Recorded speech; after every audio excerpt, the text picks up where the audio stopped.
Hambourg, c'est multiculturel, il y a les anglophones, il y a les francophones et autres. Il faut toucher les artistes qui parlent à leur cœur.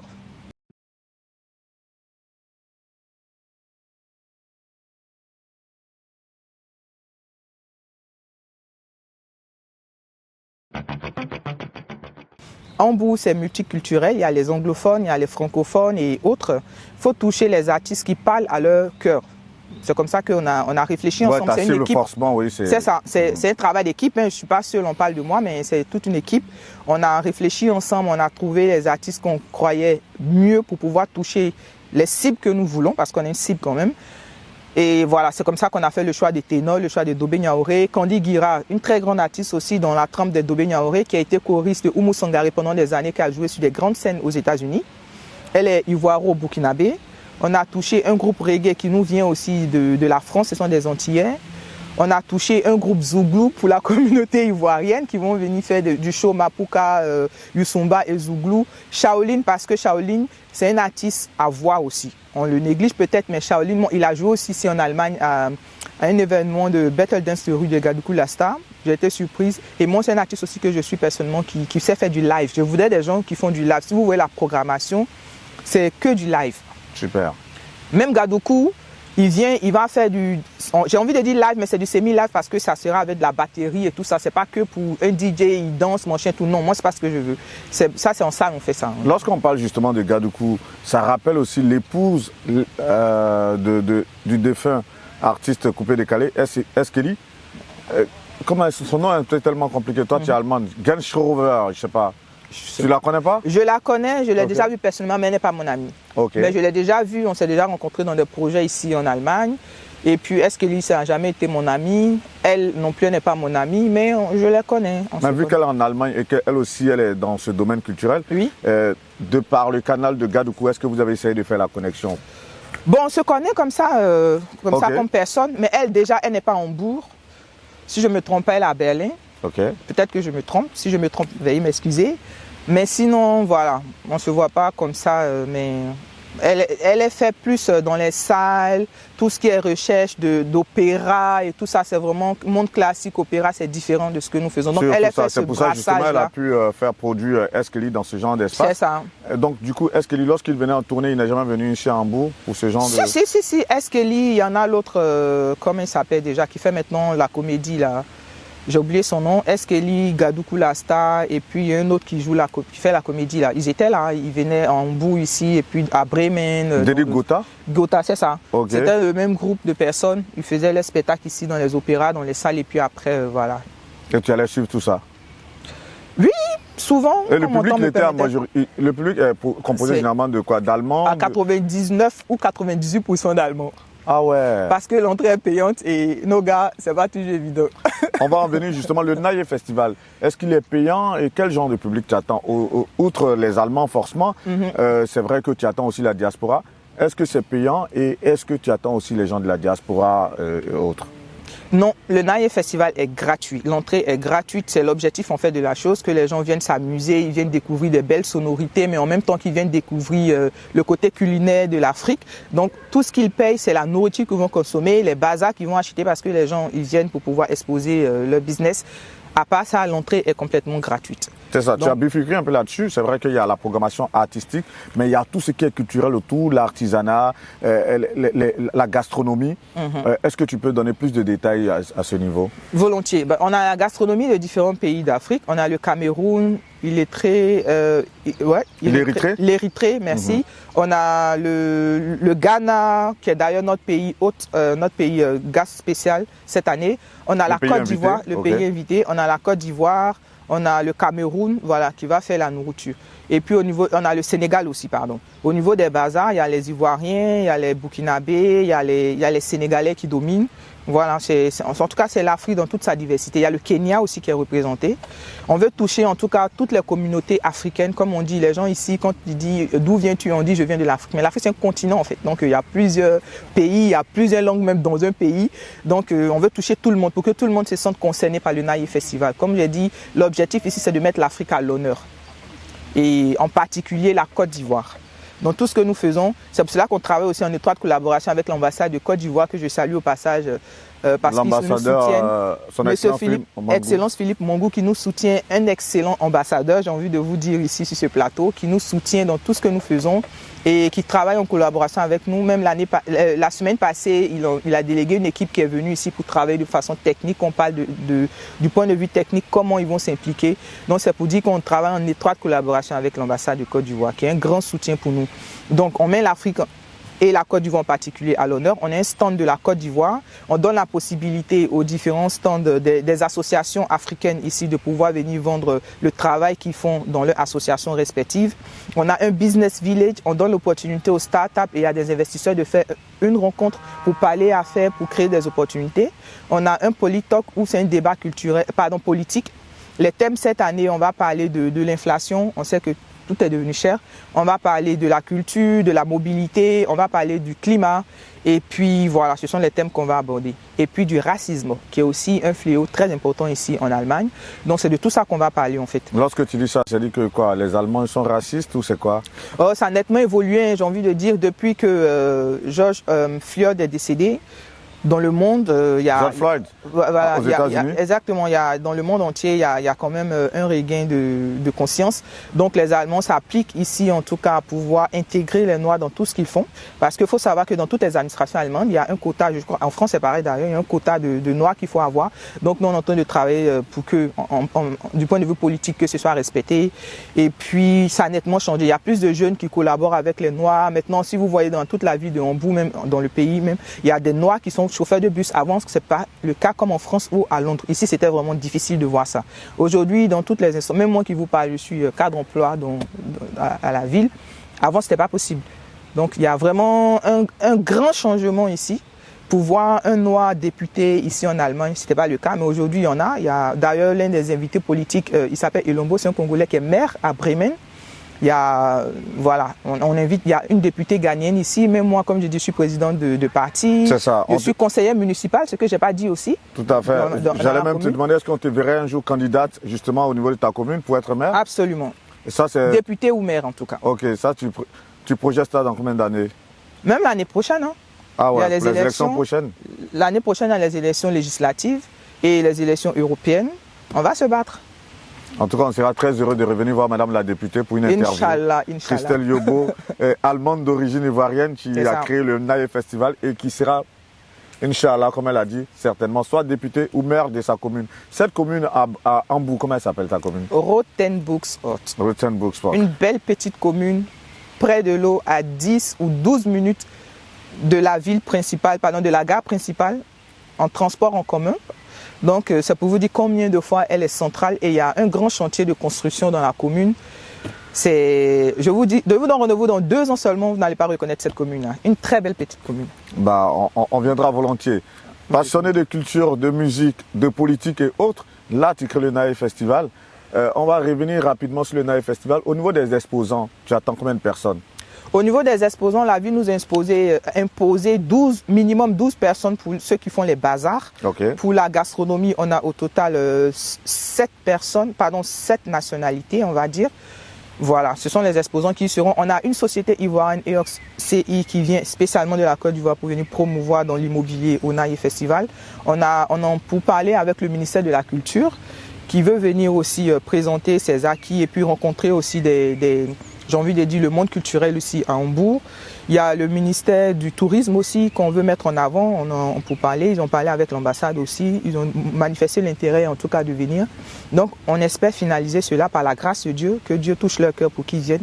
Pour que nous aussi, parce qu'on le fait pour la Côte d'Ivoire aussi, mais que les gens d'ici, les politiciens et les décidants, sachent qu'on a aussi l'administration de notre pays qui nous soutient dans ce que nous faisons en fait. C'est toujours important, surtout que vous vendez un peu la destination Côte d'Ivoire. Il est important que les autorités vous soutiennent. Mais du 23 au 25 juin, forcément, tu attends aussi du monde. Vous attendez combien de personnes? Quand je parle de vous, je parle du comité d'organisation. Combien de personnes par jour? Par jour, on espère avoir minimum 3000 personnes ou plus. On a un espace qui fait plus de 3 hectares, vous l'avez constaté. Donc cette année, on va essayer de limiter l'espace pour que ce soit plus condensé au niveau des images. On espère que les gens vont venir, on travaille d'arrache-pied en tout cas pour la communication, d'où notre sollicitation. Et voilà, on met tout dans la main de Dieu pour que les gens ils viennent s'amuser, ils viennent découvrir les opportunités d'affaires, ils viennent découvrir des mets africains, des bazars, et puis il y a un espace dédié aux enfants, il y aura des châteaux gonflables, il y aura une bibliothèque africaine, il y aura des actions de jeux pour les enfants. Franchement, c'est un cocktail d'émotions, voilà, d'actions qu'on aura au Naïe Festival. On aura des workshops aussi de balafon, de danse et de djembé. Je le rappelle encore, nous sommes sur le site qui va abriter donc ce festival, le Naïe Festival du 23 au 25 juin 2023. Exactement. Là, vous voyez ce site-là, ce grand site, le 23, 24, 25 juin, vous allez voir un déferlement de monde, une foule immense. Christelle Yobo l'a dit, par jour au moins 3000 personnes. Donc venez, venez. Que vous soyez de Paris, de Nantes, ma ville de cœur, je le dis tous les jours dans toutes les interviews. Parce que moi je suis venu de Nantes, certainement je viendrai pour le festival. Didi Stone aussi qui est arrivé de Paris, il va avoir un bon contingent qui va venir de Paris, les gens de la Suisse, de la Belgique. En tout cas, convergeons vers donc Hambourg, 23, 24, 25 juin 2023 pour donner de la force à Christelle Yobo et au Naïe Festival. Naïe Festival, forcément, on va parler un peu de politique parce que là, je sais que on a assez parlé du Naïe Festival. La politique, ça te passionne à tel point. Mais quand tu jettes un regard sur la situation politique en Côte d'Ivoire, qu'est-ce que tu peux dire? Oh là, honnêtement, j'aime pas parler de la situation politique de la Côte d'Ivoire parce qu'il y a trop de fanatisme et trop de groupes de personnes. On ne tarde pas à vraiment cataloguer les gens, à diviser les gens pour la politique. J'espère et je crois qu'il y aura une harmonie entre les décidants. Et voilà, je souhaite que la politique en Côte d'Ivoire se fasse de façon paisible, que les dirigeants prennent les bonnes décisions pour soulager les besoins des populations, parce que moi, c'est ce qui m'intéresse. C'est ça, c'est ce que j'allais te demander justement. Toi, en tant que femme politique, quelle est ta vision de la politique dans son ensemble, qu'elle soit en Afrique, en Europe ou encore même toi dans ta commune? Pour toi, ta vision de la politique, ce serait quoi? C'est vrai que tu avais commencé à décliner, mais si tu dois développer véritablement, qu'est-ce que tu dirais? La politique n'est rien d'autre que se mettre au service des plus faibles et de la population. D'où la création de mon ONG, aider les gens. En politique, on vient pour aider la population. Je vais vous surprendre, les députés ici en Allemagne, ils touchent même pas 400 € par mois. C'est pour dire que c'est du bénévolat que les politiciens allemands font. Donc la politique, c'est du social. C'est pour cela que ce sont des associations. On vient en politique pour aider les gens, pour résoudre les problèmes des gens. Voici moi ce qui m'attire à la politique. Rien d'autre. Parce que vous ne verrez pas un politicien allemand qui vienne pour avoir de l'argent. En Afrique, on voit les gens combattre parce que si un député touche 2 millions d'euros, c'est clair qu'il ne va pas vouloir laisser sa place parce que c'est quand même quelque chose pour soulager sa famille. Mais ici, on ne touche pas ça. C'est que les mecs ont un budget de fonctionnement, donc ils peuvent prendre des gens pour travailler dans leur mairie, ici comme nous autres qui sommes conseillers municipaux. C'est tout. Sinon, c'est vraiment se mettre au service de la population. C'est rien d'autre. Si tu n'as pas compris ça, c'est même pas la peine de venir parce que tu ne vas pas avoir long feu, tu seras obligé de t'attacher au fétichisme pour avoir des postes. Mais ici, ça ne marche pas en fait. C'est se mettre au service de la population. Ici, nous ne faisons rien d'autre que accueillir, obtenir, noter les besoins de la population, les soumettre dans les commissions. Donc, je suis dans une commission d'ailleurs de développement durable aussi, ça je n'ai pas dit. Si tu l'as dit en début de... Ouais, si. Non, je ne suis pas sûr. Peut-être que tu ne l'as pas développé, c'est l'occasion, tu peux développer. Ouais. Non, c'est rapidement fermer la parenthèse, c'est pour dire qu'on prend les décisions sur le développement de la ville. Quelles sont les écoles qu'on va construire ici, les routes, machin, tout là. Donc là-bas, quand la population nous envoie les besoins, nous on réfléchit là-dessus, puis on dit bon, tel investissement peut se faire ou pas. Donc c'est vraiment le rôle régalien d'un politicien.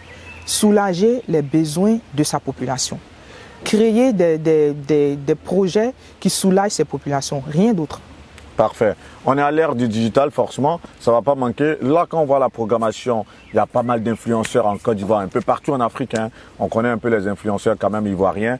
Pourquoi n'avoir pas fait appel à 2-3 influenceurs où il y en a qui sont devenus chanteurs, le cas d'Apoutu National par exemple, pour ta programmation de cette année? On y a pensé, je l'avoue. Mais moi, comme c'est pas trop mon domaine, je maîtrise pas, je suis sincère. Mais c'est une très belle idée. En tout cas, en interne, on en a parlé. On n'a pas peut-être joint l'acte à la parole, mais on a encore un peu de temps. Peut-être qu'on va contacter certains. On a d'ailleurs un ex-influenceur qui est dans l'équipe aussi, qui avait fortement soutenu cette thèse-là.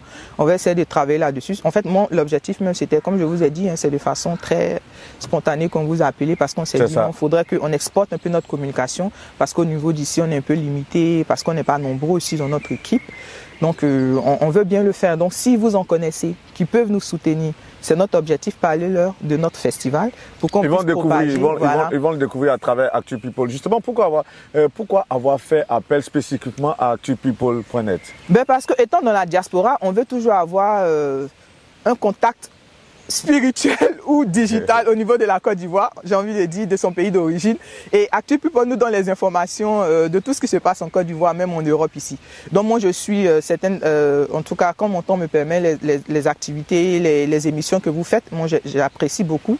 Et je me suis dit, bon tiens, si je dois faire appel à quelqu'un, un média digital, parce qu'aujourd'hui on est à l'ère du digital, c'est bien à M. Vergès parce qu'il a une expérience journalistique aussi. J'aime votre manière d'aborder les sujets, de rendre ça un peu fluide et puis accessible à tout le monde. C'est comme ça que je vous ai contacté et je vous ai dit, bon, on va voir si c'est possible que le calendrier permet. On voudrait faire ça parce que l'objectif aussi derrière la autre vision du Naïe Festival, c'est de rendre cet espace-là une plateforme tournante de tous les Ivoiriens de la diaspora européenne. Un rendez-vous annuel où tous les Ivoiriens ou les Africains se disent, il y a un grand espace pour nous en Allemagne, à Hambourg, à Rotenburgsort. On vient, on cale notre rendez-vous, notre programme dans notre travail pour les vacances. On vient au Naïe Festival en juin et on fête ensemble. Voici l'objectif pour lequel je vous ai fait appel en fait. En tout cas, nous, on sera très heureux de vous voir ici parce qu'il y a un très grand port ici. Il y a ce bateau-bus là qui, voilà, c'est un bus, mais qui se transforme en bateau aussi, qui passe sous l'eau. Il faut venir découvrir. On a vu qu'il y a un très bel espace aussi africain où on allait manger notre fameux attiéké et poisson. Et je vous dis, le Naïe Festival, elle a parlé de la programmation. Il y a la gastronomie. Il y a la culture et tout ça aussi d'un bel élan social de sorte à ce qu'on puisse construire aussi des écoles en Côte d'Ivoire. En tout cas, bravo, bravo. Merci. Déjà, chapeau pour ton parcours, merci. Chapeau pour cette belle initiative que le Naïe Festival. S'il y a un message fort que tu aimerais faire passer pour mettre fin à cette interview, qu'est-ce que tu dirais? Ben, j'aimerais d'abord vous remercier vraiment pour votre simplicité et puis spontanéité. Vraiment, j'apprécie beaucoup. Que le Seigneur vous bénisse abondamment pour ça. Amen. Et puis, j'aimerais lancer un appel à tous les Ivoiriens de la diaspora, tous les Africains de la diaspora, de venir au Naïe Festival du 23 au 25 juin à Rotenburgsort et à Hambourg. On aura une belle fête. On a des artistes qui sont vraiment internationaux. On a Dobé Niaouré qui a déjà ce award là en 2010. On a la présence du maire de Hambourg qui va venir faire le discours d'ouverture. Ça, c'est une grâce pour les Africains de la diaspora. On a l'ambassadeur qui sera là. On veut vraiment que ce soit une fête nationale, internationale, pour que tous soient en tout cas en joie. Venez, ça sera une très belle fête. On aura beaucoup d'activités. C'est une fête familiale, une fête conviviale, une fête fraternelle. Et puis cette année, notre leitmotiv, c'est de pouvoir récolter des fonds pour construire une école de 3 classes, un espace de jeu, une cantine et des toilettes en Côte d'Ivoire. Il faut savoir que Noël Naïe, qui donc organise le Naïe Festival, a déjà construit 4 écoles en Côte d'Ivoire, une autre au Niger. Donc on n'attend pas le festival pour le faire, mais on s'est dit, on va faire de ce festival aussi un festival de bénéfices concept pour pouvoir, pourquoi pas, continuer déjà l'élan de solidarité dans lequel nous sommes au Naïe. Merci. Ces différentes écoles sont situées où? On a une école à Gagnoa, on a une école à Boisflé, pardon, une école à Gagnoa, une école à Yamsokro, une école à Boaké. On a une école en masse qui a commencé là, qui va finir bientôt à Boisflé. On a une école, une 5e école. On a 2 écoles à Gagnoa, c'est ça. 2 écoles à Gagnoa, une à Yamsokro, une à Boaké, une à Boisflé et l'autre, je ne sais plus. Mais en tout cas, on a 5 écoles. Mais pourquoi on n'a pas mis assez l'accent sur ça depuis que vous avez démarré toutes ces activités? Parce que c'est vrai que nous, on découvre, ça fait plaisir et j'espère qu'à travers cette interview, beaucoup de personnes vont découvrir toutes ces actions sociales que vous menez. Parce que très souvent, ça reste aussi le point d'ancrage de certains festivals où on met en avant un peu ces actions sociales-là. Je pense qu'il faille davantage le dire parce que très souvent, on se dit, bon, les festivals sont faits pour des profits perso, alors que là, vraiment, vous faites des actions. Moi, je suis bluffé d'entendre ça. Il faut davantage mettre ça en avant. En fait, c'est le volet social qui nous fait courir, en fait. Wow. Comme je dis, l'ONG Naïe est la mère qui initie pour la création. Naïe, ça veut dire quoi? C'est en langue? Naïe, c'est en langue, j'ai envie de dire d'abord, de façon simple, Nathan, c'est le prénom de mon fils, Yemima, c'est le prénom de ma fille, donc Naïe.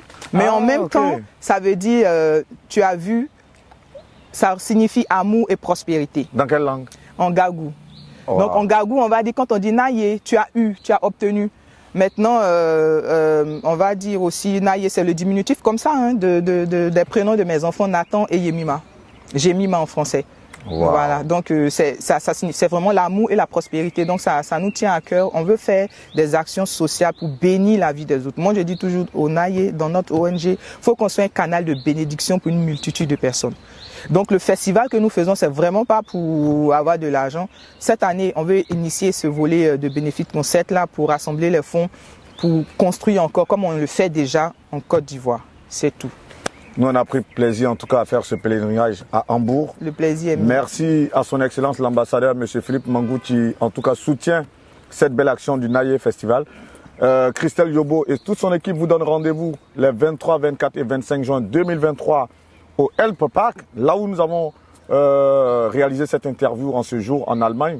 Didi Stone était à la caméra, avec au soutien aussi Azo qui depuis hier avec nous. C'est vrai que hier on a fait quoi, 10 heures de train depuis Paris quand même. Il y a eu un gros retard, mais il fallait être là. Et tout à l'heure on va prendre, ce sera 2 heures d'avion pour retourner à Paris. Mais j'avoue que ça a été un voyage vraiment plein d'émotions. On a pris plaisir à échanger avec Christelle Yobo. Très très beau parcours. Merci. Passionné de musique, passionné de culture, passionné de politique. Madame la maire, je prophétise. Amen. Merci et on espère que ce pèlerinage aussi sera bénéfique pour nous. Tu l'as dit tout à l'heure. Pour toi, l'espace Naye, c'est un espace de bénédiction, de partage et d'amour. Merci de nous avoir donné aussi tout cet amour. C'est moi. Merci beaucoup. De nous avoir invités. Nous, on a été très heureux et on espère que vous allez prendre plaisir à partager surtout, à faire passer ce message, de savoir qu'il y a des organisations, il y a des associations telles que le Naye comme ça, qui construisent des écoles en Côte d'Ivoire. Franchement, chapeau. Que Dieu vous bénisse. C'était Guillaume Vergès pour actupeople.net. À très bientôt pour un autre numéro et surtout, pourquoi pas, pour un autre voyage au-delà des frontières françaises, au-delà des frontières ivoiriennes, partout dans le monde. Je vous aime.